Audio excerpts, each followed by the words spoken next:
Social మీడియాలో doctor Praveen పగడాల గురించి రకరకాల వార్తలు రాస్తున్నారు. ఇష్టం వచ్చినట్టు కామెంట్లు పెడుతున్నారు.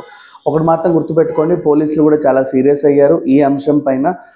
అండ్ ఎవరైనా పాస్టర్ ప్రవీణ్ మీద పిచ్చి పిచ్చి రాతలు రాసినా, బైబిల్ గురించో లేకపోతే వాళ్ళ మతాన్ని గురించో కించపరిచేలా మాట్లాడిన, ఇది చాలా సున్నితమైన అంశం.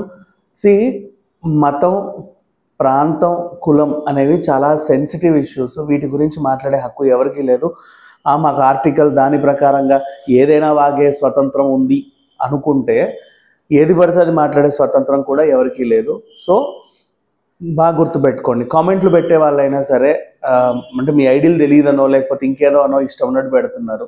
ఇప్పుడు రీసెంట్లీ వచ్చిన న్యూస్ ఏంటంటే, ఒక ఆర్టికల్ పాస్టర్ ప్రవీణ్ పగడాల సమాధిలో వెలుతురంట. అండ్ ఒక పిక్చర్ ఏదో పెట్టారు దీనికి సంబంధించి.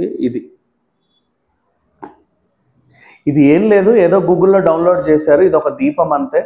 అండ్ అసలు ఇది ప్రవీణ్ పాస్టర్ సమాధియే కాదు, ఇంకా చెప్పాలి అంటే పాస్టర్ సమాధిలో నుంచి వెళ్తురు. మొన్నేమో అసలు బాడీ మాయం, ఇప్పుడేమో సమాధి నుంచి వెలుతురు. జీసస్లా పైకి ఎగిరిపోయాడు.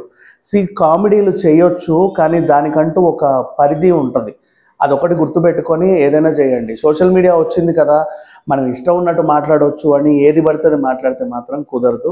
ప్రతిదానికి కొన్ని లిమిటేషన్స్ అనేవి ఉంటాయి. అండ్ ప్రవీణ్ పాస్టర్ ఇప్పుడు ప్రవీణ్ అనే వ్యక్తి చనిపోతే మీరు మాట్లాడేవి వాళ్ళ కుటుంబ సభ్యులకో లేకపోతే వాళ్ళ ఫ్రెండ్స్కో ఎవరికైనా ఇబ్బంది కలగవచ్చు. ప్రవీణ్ అనే ఒక వ్యక్తి చనిపోతే మీరు ఇలాంటివన్నీ మాట్లాడితే వాళ్ళ కుటుంబ సభ్యులకో లేక ప్రవీణ్ అనే వ్యక్తి స్నేహితులకో శ్రేయోభిలాషులకో ఏమైనా మనోభావం దెబ్బతిన్నా, ఏమైనా ప్రాబ్లం అయినా వాళ్ళు కేసులు వేస్తారు. కానీ పాస్టర్ ప్రవీణ్ అనే ఒక వ్యక్తి మీద మీరు ఇలాంటివన్నీ ఇష్టం ఉన్నట్టు రాస్తే క్రైస్తవ సంఘాలు ఆగ్రహానికి గురవుతాయి. అండ్ చాలా సున్నితమైన అంశం ఇది. ఎప్పుడైనా సరే, నాట్ ఓన్లీ పాస్టర్ ప్రవీణ్, ఎవరైనా సరే, ఈవెన్ మీరు కేఏ పాల్ని కూడా ఏదేదో అంటూ ఉంటారు. ఇప్పుడు కేఏ పాల్ అయినా మతబోధకుడు. మిమ్మల్ని అయితే మీ ఇంటికి వచ్చైతే ఎవరిని కొట్టలా, ఎవరిని తిట్టలా.